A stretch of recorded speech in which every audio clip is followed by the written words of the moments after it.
श्रद्धे मात्र शक्ति भद्र पुरुष हो। जिस मनुष्य के जीवन में शांति आ जाती है, जिस मनुष्य का जीवन आनंदित हो जाता है, फिर वह व्यक्ति जीवन में ईश्वर को पा जाता है। मन का शांत हो जाना ही ईश्वर को पा लेना है। मन कैसे शांत हो? मन के लिए जरूरी है विनम्रता। जो व्यक्ति विनम्र है, जो शांत है, वही परमात्मा के नजदीक जा सकता है। इसलिए मनुष्य को शांत रहना चाहिए। और शांति कैसे आएगी? शांति आएगी झुक जाने से, छोटा हो जाने से। जो मनुष्य छोटे हो गए, जिनका मन बिल्कुल निर्मल है, वो शांत होकर के ईश्वर के चरणों में चले जाते हैं, अर्थात वो आनंदित हो जाते हैं। तो शांति के लिए परम आवश्यक है विनम्र हो जाना, छोटा हो जाना। मुझे एक कहानी याद आती है।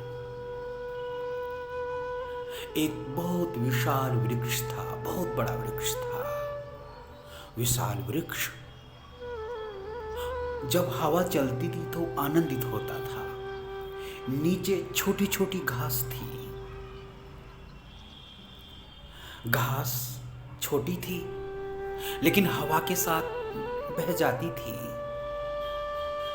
विनम्र थी। और बड़ा पेड़, वृक्ष, कहते हैं कि एक दिन भयंकर तूफान आ गया। ऐसा तूफान कि वृक्ष टूट गया, घायल अवस्था में पड़ा हुआ था। और नीचे देखा घास प्रसन्न है, खुश है।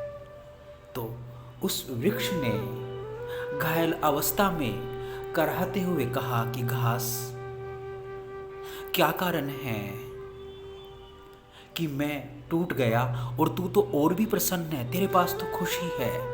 तो घास ने मुस्कुराते हुए कहा कि मैं विनम्र हूं, अर्थात तूफान आया तो मैंने समर्पित कर दिया।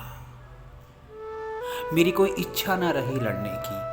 और तुम तूफान से नहीं टूटे, तुम टूटे हो अहंकार के कारण।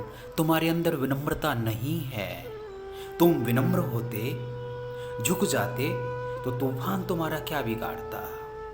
ये कहानी कहती है, शिक्षा देती है कि विनम्र हो जाना ईश्वर को पा जाना है, विनम्र हो जाना स्वयं को पा जाना है। इसलिए व्यक्ति को जीवन में विनम्र रहना चाहिए। कृष्ण भगवान भी गीता में कहते हैं कि जो विनम्र है वही शांत है, वही शीतल है, वही आनंदित है।